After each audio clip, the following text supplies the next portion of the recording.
YouTubers, man, do I have a really good article here from Tracy Sherlock. Yep, definitely Sherlock. October 4th, 2017, National Observer. It's a really good article. It's a doozy of an article. The trail of dirty money in Vancouver linking housing prices, drugs, and gambling. And this is true. Happy Friday to everyone, by the way. The province of British Columbia has always seemed like a bit of backwater. An up-and-coming province known for its pristine beauty, its Wild West laws, and hippy-dippy social mores. But after the shocking money-laundering revelations of last week, that image is a twisted BC is still beautiful, but underneath there appears to be seething cauldron of corruption that could be influencing everything from our sky-high housing prices to our massive and tragic numbers of opioid overdoses. The NDP government has appointed an independent expert to review money laundering in the province and released a July 2016 report and found VIP gamblers can bring bags stuffed full of $20 bills, buy chips with them, gamble a bit, and then cash out with legal check instead of the dirty money. The Vancouver Sun's Cooper wrote 2 stories showing how big bucks is laundered in BC and tracking the massive real estate holdings owned by some of the characters involved. Among, for example, Cooper found that one of the gamblers had sold 5 properties in Metro Vancouver for the proceeds of $48.4 million. Yeah, 5 homes, $48.4 million. You have no idea what that could buy you south of the border. As these 2 events unfolded in Park Casino Open, a massive complex next to BC Place Stadium, complete with 2 hotels, 8 restaurants, and lounges up to 72,000 square foot casino. The development was planned as a way to cover the $514 million of new retractable roof for BC Place. So, guys, what's happening here in this article is it's actually it's something that should have been tackled a long time ago. This is something that should have been immediately taken care of. You know what I'm saying? I'm going to leave a link below for the article because I want you guys to kind of read it because it's somewhat of a long article, and I just woke up recently, and I want to talk to you guys about this. This is a big problem. This is definitely a huge problem that should have been tackled and taken care of or investigated 15 years ago. 10, 15 years ago, RCMP already had proof that this was happening.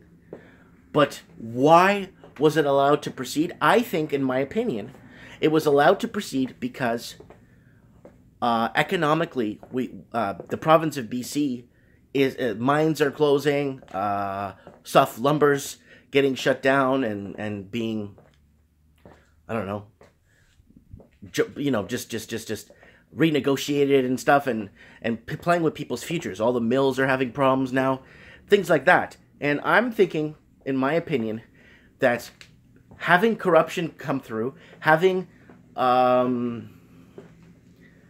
like gangs and organizations to do this, actually helps the economy out. Believe it or not, it does.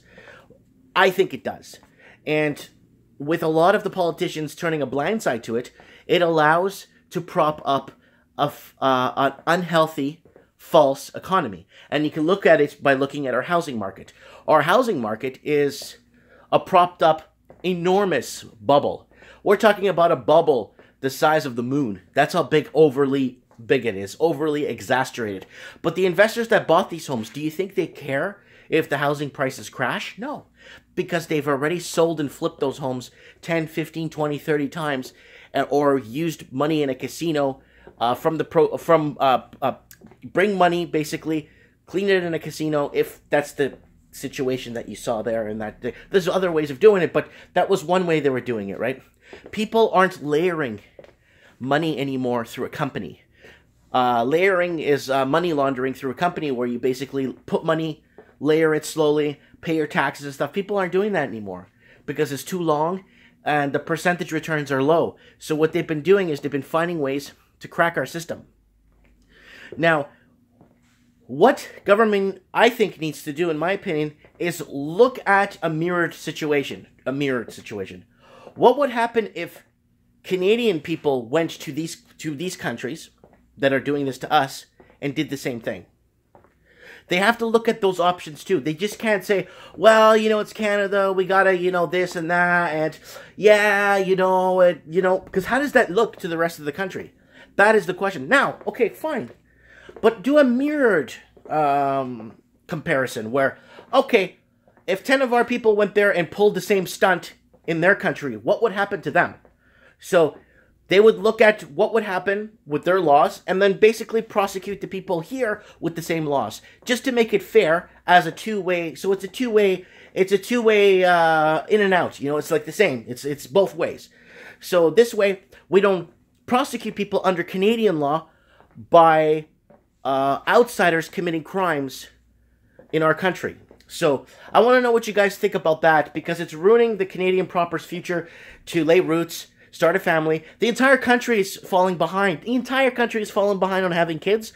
The entire country is falling behind on buying homes. The entire country is falling behind on getting married. The entire country is falling behind on taking vacations and going out and traveling and enjoying life. The entire country is so far behind that other countries now are coming here and buying us out, and all the jobs we shipped overseas are basically giving those people more and more angle in the market and giving them more buying power as we become more and more poor, and the working poor, middle class turns to working poor. These are my opinions. These are my rants. I want to know what you guys think. Happy Friday. Thanks for watching. Don't forget to hit the subscribe button.